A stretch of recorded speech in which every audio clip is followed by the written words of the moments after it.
Hey everybody, this is Kim Morse with Sailing Happily Ever After. Thank you so much for joining me again for my Togetherness Tuesday. So for those of you who don't know, every Tuesday I come on for Togetherness Tuesday where I give relationship tips, a little bit of advice, answer any of your questions. So if you have a question and you want me to answer it live, go ahead and post it in the comments. I am using an app called Be Live, so your comments will come up onto the page. So I really would appreciate hearing any feedback. So today we are going to be talking about a little story that I have. This is an absolutely true story of something that happened to me quite a few years ago. It was even before I was a relationship coach. Was actually just starting to look into this relationship stuff. And I was at a friend's house and she had another friend there.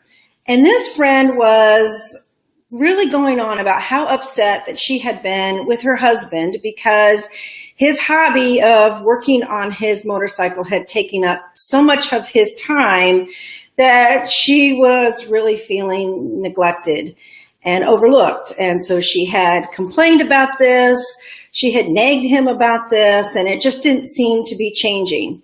So she was telling my girlfriend all about this with a great amount of contempt and disgust. And then she proceeded to say, and do you know what he did the other day? And my girlfriend said, no, what did he do? She said, well, I got home after being gone all day with the kids, and he had cooked dinner, and he had spread it all out and set the table and lit candles and everything. Now I'm thinking, wow, that's pretty cool.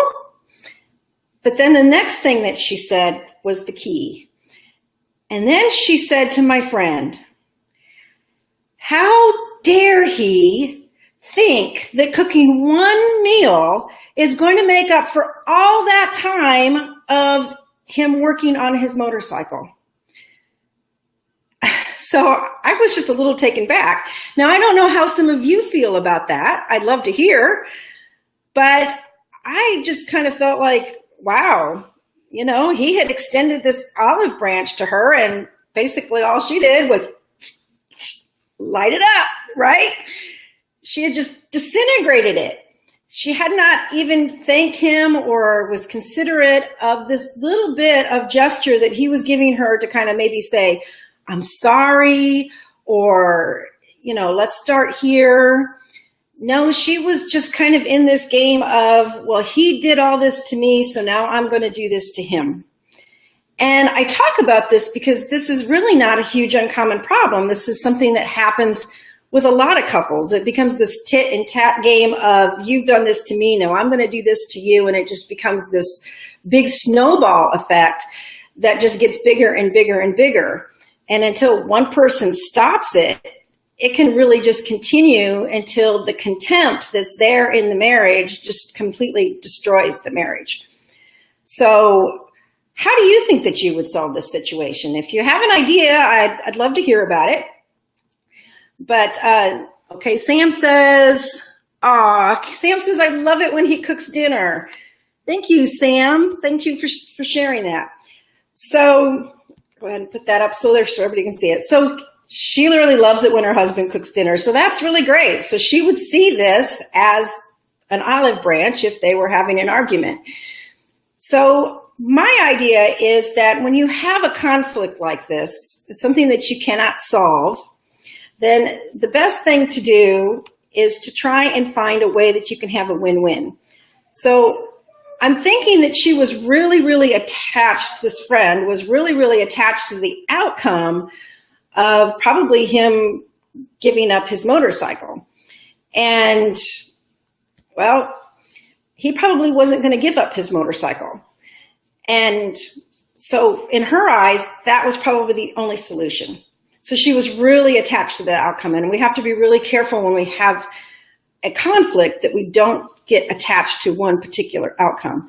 But see, if he'd have given up his motorcycle, then he'd really been giving up something that he was passionate about. And in the long run, that's not really going to work, because then there's going to be resentment and contempt forming on his side of the issue. So what do you do? Well, how about a third option? So it can't be your way and it can't be his way or vice versa. So let's get creative and think of a third way of how we can solve this problem. So let's think about that. What I would maybe suggest is that he would say, okay, well, I'll maybe work on my bike on Saturday mornings and then plan something really fun, like maybe a date night for her or a special family outing for the family. And, then, okay, so now they're both winning because he gets to work on his motorcycle and she gets to have a nice special day. Now, Sam, I hear what you're saying about compromise. And I do agree that sometimes compromise is necessary. But what's more important than compromise is that win-win where both people really feel like they're getting something from it.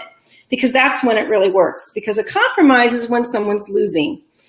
So like with the solution that I gave, he's still winning because he still gets to work on his bike and he still gets to have his passion.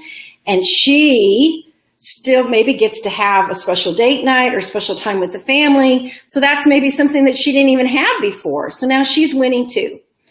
So don't light up the olive branch, okay? Let's go ahead and think about that third option. Think about the win-win, and let's keep that contempt and resentment out of the relationship. So that's my little point for today. I hope that you've all enjoyed it. If you enjoy my Togetherness Tuesday, go ahead and go into your notifications. Say that you want to be notified when I have a live video so that it'll come up on your news feed and you won't miss anything. And I love the live comments. Thank you so much, Sam, for doing that for me today. So until next time, until next Tuesday, keep keeping it together. Bye-bye.